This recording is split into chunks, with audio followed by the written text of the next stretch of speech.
Hello students. Today we will discuss about potential energy of a charged conductor. Last term पर हम लोग जो topic पढ़े थे वो क्या था? लास्ट टर्म पे जो टॉपिक आप लोग पढ़े होंगे उस पर हमने कुछ सीरीज और पैरेलल कॉम्बिनेशन ऑफ कैपेसिटर पे न्यूमेरिकल सॉल्व कराया था। आज के लेक्चर में हम डिस्कस करेंगे potential energy of A charge conductor. देखिए स्टूडेंट, अगर कोई कैपेसिटर हम लेते हैं, किसी भी कैपेसिटर को लिया जाए और इस कैपेसिटर का एक प्लेट जो है क्या करेंगे, इलेक्ट्रिक सोर्स से हम और दूसरी प्लेट का कनेक्शन हम अर्थ से कर देते हैं। ये अरेंजमेंट कैपेसिटर कहलाता है। अब देखिए फ्रेंड, जब किसी भी कैपेसिटर को चार्ज किया जाता है तो work is to be done, work has to be done. If we charge the capacitor by battery, that is an electric source, then work has to be done by the battery. Okay? जब किसी भी capacitor को charge किया जाता है तो battery द्वारा work done होता है, और जो वर्क डन होगा वह वर्क डन कैपेसिटर में पोटेंशियल एनर्जी के रूप में स्टोर हो जाता है। ओके? यानी in the process of charging a capacitor work has to be done, okay, and that work is stored in the form of electric potential energy in the capacitor. So we can define electric potential energy of the charged capacitor. How? We can define it as follows: the total amount of work done in charging the capacitor is stored up in the capacitor in the form of electric potential energy, and this energy is called electric potential energy of the capacitor. हमने क्या define किया student? The total amount of work done in charging the capacitor is stored up in the form of electric potential energy in the capacitor, and this energy is known as electric potential energy. Okay students, अब क्या किया जाए? देखिए हमने लिख भी दिया क्या, the total amount of work done in charging the capacitor is stored up in the capacitor in the form of electric potential energy, and this energy is called electric potential energy of the charged capacitor. जब battery के द्वारा capacitor को charge किया जाता है तो same amount of charge देने में क्या होगा, एनर्जी वर्क डन बढ़ता जाता है. वो वर्क डन कैसे बढ़ता है? जो कैपेसिटर की प्लेटें होती हैं, इन प्लेटों के बीच जैसे जैसे क्या चार्ज गिवन होगा, इसकी प्लेटों के बीच पोटेंशियल डिफरेंस क्या होगा, इंक्रीज करता जाता है. तो क्या होगा, जो पोटेंशियल एनर्जी होती है वो भी इंक्रीज करती जाती है. ओके, अब मान लिया जाए इन द प्रोसेस, थोड़ा सा इरेज करते हैं, मान लिया जाए इन the process of charging the capacitor. देखिए सबसे पहले हम क्या करेंगे, एक कैपेसिटर कंसीडर करें. Let us consider a capacitor of capacitance C. Let us consider a capacitor of capacitance C. Let us consider a capacitor of capacitance C. Okay? अब क्या करें,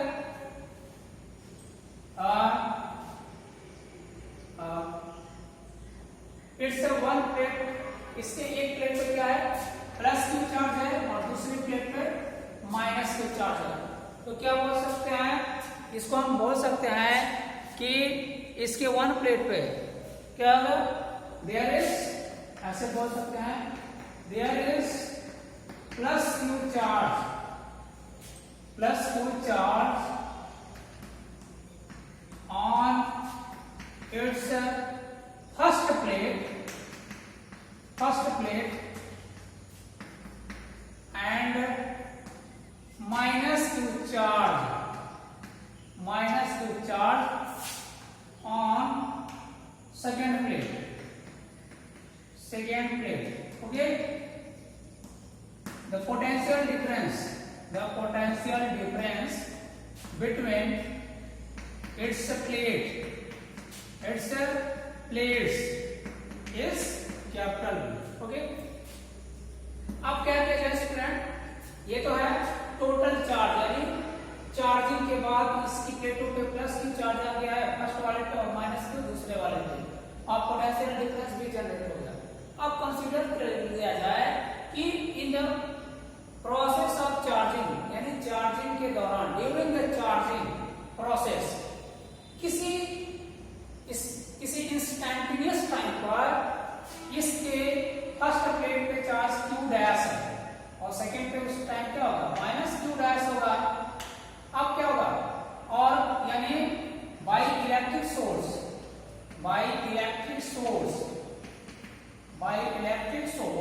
क्या होगा, इसके फर्स्ट प्लेट को क्यू डैश चार्ज तक charge करने में वर्क डन क्या होगा, लेट क्या होगा, देखिए कंसीडर किया जाए, लेट dw, देखिए let in the process of charging या in the process of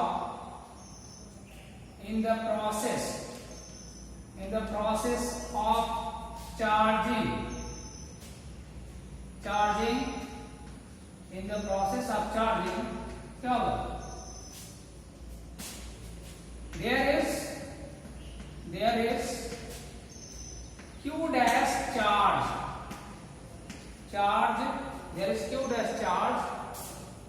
on the plates of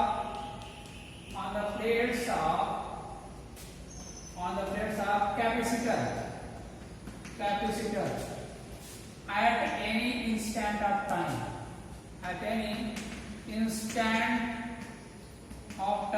Okay? अब क्या होगा, किसी टाइम कितना है और क्या होगा, लेट, मान लिया जाए let dw is the work done क्या होगा, in increasing the charge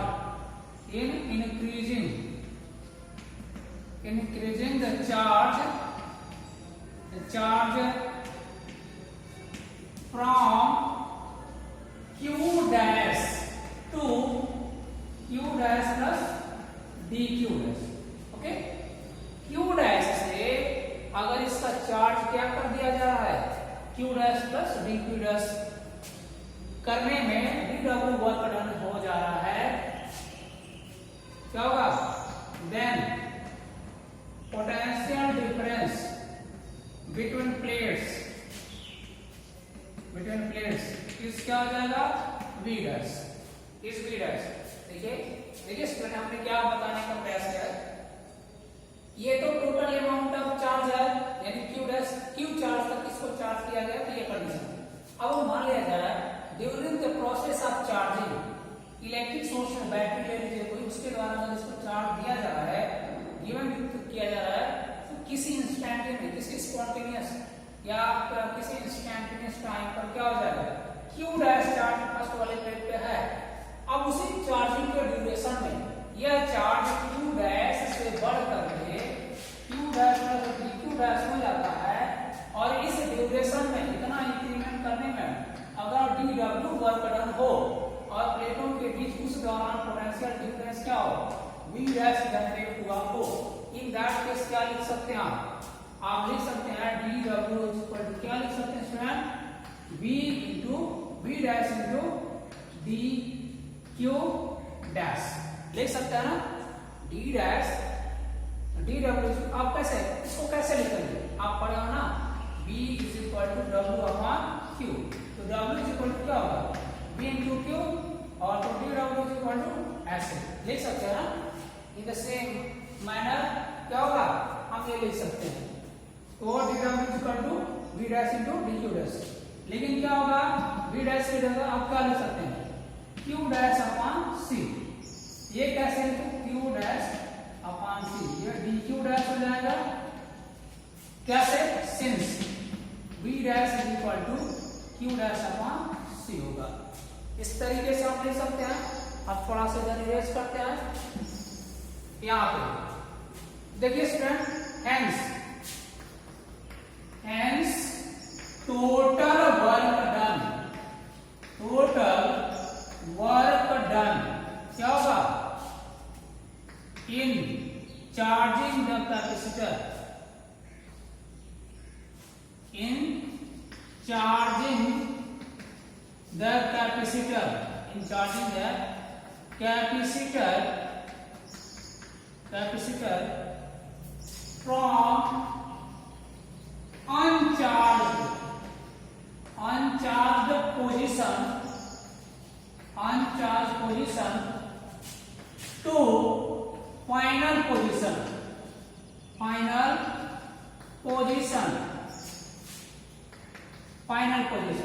यानी क्या, जीरो चार्ज से Q इक्वल टू जीरो से क्या हो जाएगा, Q equal to Q value तक, यानी चार्ज की वैल्यू Q इक्वल टू जीरो से कहां तक इंक्रीज करने में, Q तक इंक्रीज करने में टोटल वर्क डन क्या हो जाएगा स्टूडेंट, हम इसी को इंटीग्रेट कर देंगे, क्या W इज इक्वल टू कहां से कहां तक, जीरो से चार्ज तक गिवन करने में, ठीक है ना। तो क्या होगा, dW का वैल्यू, अब dW का वैल्यू रखिए,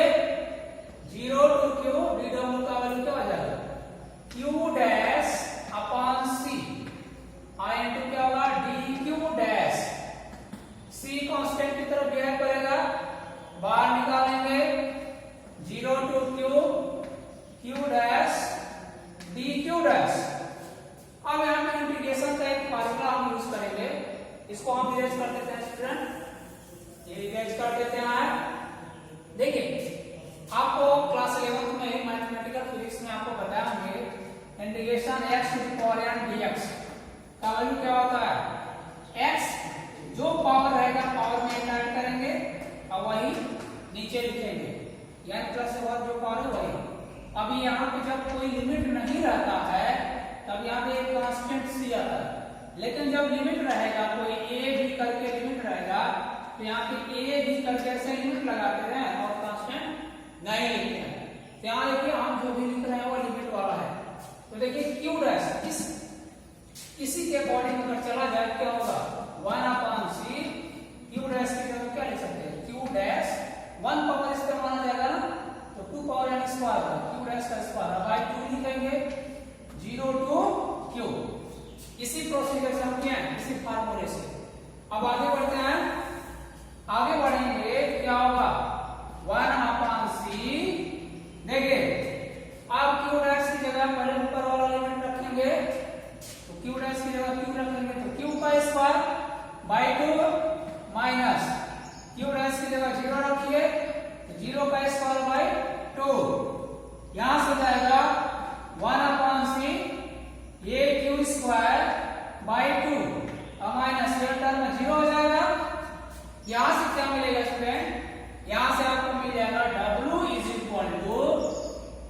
यह आप बाहर आ जाएगा 1/2 Q square upon C,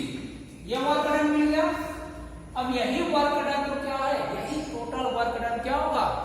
electric potential energy of the charge capacitor, यानी उस कैपेसिटर को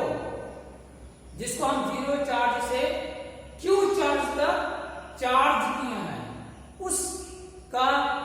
इलेक्ट्रिक पोटेंशियल एनर्जी क्या होगा, यही टोटल वर्क डन जो हमने उसको जीरो से क्यू चार्ज तक चार्ज करने में किया है। यहां लिखेंगे since this work done is, this work done is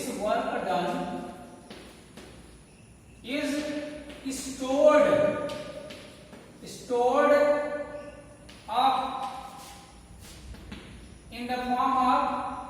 या ऐसे बोल सकते हैं, since this work done is stored up in the capacitor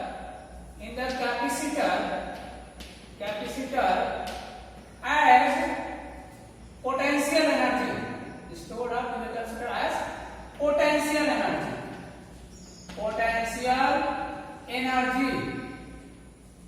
therefore क्या लिख सकते हैं student therefore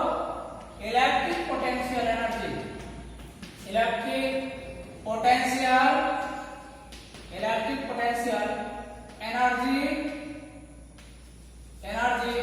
of the capacitor क्या हो जाएगा U is equal to W का वैल्यू क्या half Q square upon C ये आ गया फार्मूला स्टूडेंट इस फार्मूले को थोड़ा सा और हम चेंज कर सकते हैं क्या but we know that Q is equal to क्या होता है स्टूडेंट CV therefore ये फार्मूला कैसे चेंज हो जाएगा देखो U is equal to half और Q स्क्वायर अपॉन Q की जगह रख दीजिए CV यहां Q की जगह CV का स्क्वायर बाय C क्या हो जाएगा half C square V square upon C से एक पावर कैंसिल क्या मिल गया half C V square U का वैल्यू आ गया हाफ C V स्क्वायर ये मिल गया ना यानी इसी फार्मूले को इस रूप में भी लिख सकते हैं एक और रूप है इसका तो उसको बताने के लिए हम थोड़ा सा इधर इरेज करते हैं यहाँ पे ये इरेज कर देना इतना यहाँ देखिए क्या हो जाएगा इसके आगे अब देखिए यहां से ये Q और C के टर्म में है ये C और V के टर्म में है तो एक V और Q के टर्म में भी तो मिलना चाहिए देखिए अब क्या करेंगे इसी फार्मूले में ना हो तो आप क्या कर दीजिए C की जगह रखिए पुनः क्या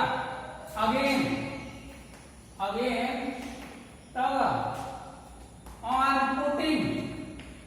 on putting C is equal to Q upon V in above equation या in above formula expression जो भी हो in above formula क्या मिल जाएगा स्टूडेंट यहाँ पे C की जगह Q upon V रखो क्या मिल जाएगा U is equal to half Q upon V into V का स्क्वायर V से V कैंसिल क्या मिल गया half Q into V U का ये एक फार्मूला मिल गया अब देखिए स्टूडेंट तीनों फार्मूले जो ये एक्सप्रेशन आया है और ये एक्सप्रेशन आया है और वो तीनों आपस में इक्विवेलेंट है तीनों एक ही के रूप अलग अलग है यानी इलेक्ट्रिक पोटेंशियल एनर्जी का ही तीनों फार्मूला है और सेम आपस में ये Q और C के टर्म में आया है ये C और V के टर्म में आया है और ये Q और V के टर्म में आया है तो क्या we can write it as therefore we can write it as follows कैसे therefore U is equal to half इसको लिख लीजिए Q square upon C is equal to half CV square is equal to half Q into V. This is the final result of potential energy of charge capacitor. किसी charge capacitor का potential energy का expression है आप exam में अगर numerical आता है तो जिस फार्मूले पे बेस्ड यानी जो वैल्यू Q और V का वैल्यू दिया है ये लगाइए C और V का वैल्यू दिया है ये लगाइए और अगर Q और C का दिया है तो ये लगाएंगे है ना फ्रेंड तो ये टॉपिक था potential energy of charge capacitor इसको हमने कंप्लीटली समझा दिया अब इसको आप लोग समझ लीजिएगा अब इसके आगे का टॉपिक हम नेक्स्ट लेक्चर में डिस्कस करेंगे ओके स्टूडेंट्स आज के लिए बस इतना